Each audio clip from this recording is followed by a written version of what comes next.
Hare Krishna, Radhe Radhe. Welcome to my channel Dasi Shyama शाम की। तो जी रक्षाबंधन का त्यौहार आ रहा है। तो जिनके घर में लड्डू गोपाल जी हैं वो ये सोचते हैं कि क्या हम अपने लड्डू गोपाल को राखी बांध सकते हैं, क्योंकि हम तो उनको अपने बेटे के रूप में मानते हैं, कई पति के रूप में मानते हैं और कई प्रेमी के रूप में भी मानते हैं, और जो भाई के रूप में मानते हैं वो तो राखी बांधेंगे ही बांधेंगे। तो जी आप ये सोचो कि भगवान जी से रिश्ता जोड़ने से पहले वो तो श्री हरि विष्णु जी का भी तो रूप है, आखिर वो एक भगवान है, उनको हम राखी क्यों नहीं बांध सकते। उनसे राखी बांधकर आप अपने रक्षा का वचन भी ले सकती है, जो ज़िंदगी भर आपकी रक्षा करने का वचन वो आपको देंगे।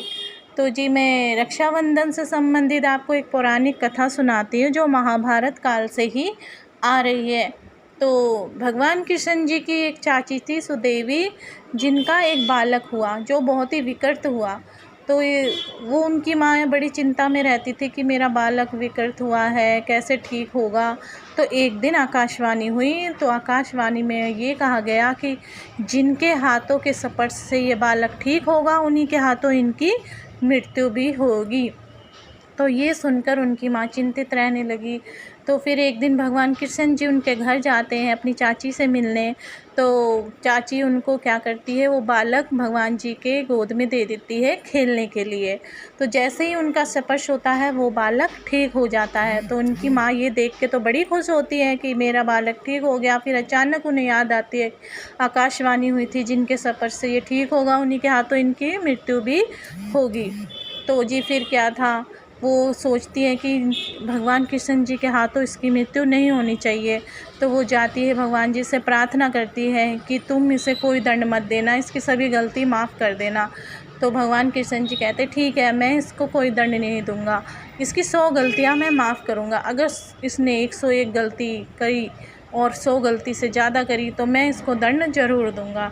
ये कहकर वो वहाँ से चले जाते हैं। तो जिस समय बीतता है, शिशुपाल बड़ा होता है, वो राजा बनता है, पर बहुत ही क्रूर राजा बनता है और हमेशा भगवान कृष्ण जी का विरोध करता रहता था। उनको मतलब उल्टा सीधा कुछ ना कुछ बोलता ही रहता था, यानी कि उनसे वो नफ़रत करता था। तो एक दिन पांडवों ने इंद्रप्रस्थ की स्थापना करी और इंद्रप्रस्थ के गृह प्रवेश के लिए उन्होंने सभी राजाओं को वहाँ पर आमंत्रित करा। तो जी शिशुपाल भी आया, और जैसे ही शिशुपाल आया उन्होंने भगवान कृष्ण जी का मान सम्मान देखा वहाँ पर, तो वो क्रोधित हो उठा और उठकर उन्होंने भगवान जी के लिए बहुत ही भला बुरा कहना शुरू कर दिया और रुकता ही ना था। फिर जैसे ही भगवान जी उठे उन्होंने उन्हें रोका कि तू मान जा, नहीं तो तेरा अंजाम बहुत बुरा होगा। जितना भगवान उन्हें रोके वो उतना ही और ज़्यादा बढ़ चढ़कर बोलता रहा।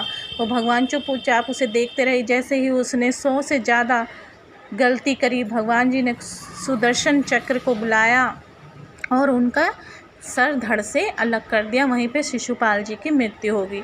जैसे ही भगवान जी ने क्रोध में जब सुदर्शन चक्र उठाया था तो उनके हाथ की उंगली भी कट गई थी और उसमें से रक्त बहने लगा था। तो आसपास जितने भी लोग थे सब इधर उधर भागने लगे। भगवान जी का रक्त बह रहा है, उसमें कुछ दवाई लगाने के लिए या पट्टी करने के लिए सब इधर उधर जाने लगे। तो वहाँ पे ही सामने द्रौपदी जी खड़ी थी। तो द्रौपदी जी ने क्या करा, कुछ सोचा न समझा, अपने आंचल से कपड़ा फाड़ के भगवान जी के हाथों में बांध दिया।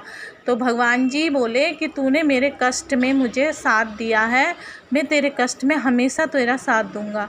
आज से मैं तेरे को अपनी छोटी बहन मानता हूँ। तो जी भगवान जी ने ये वादा कैसे निभाया, जब पांडवों की सभा में द्रौपदी जी की चीरहरण हुआ था, जब द्रौपदी जी ने इन्हीं को पुकारा था और फिर भगवान जी ने उनकी लाज की रक्षा करी थी, उनका चीर बढ़ाकर। तो जभी से रक्षाबंधन मनाने की प्रथा चली आ रही है। तो जी आपको मेरी ये कथा कैसी लगी, अच्छी लगी तो मेरे चैनल को लाइक करिए, सब्सक्राइब करिए। हरे कृष्णा, राधे राधे।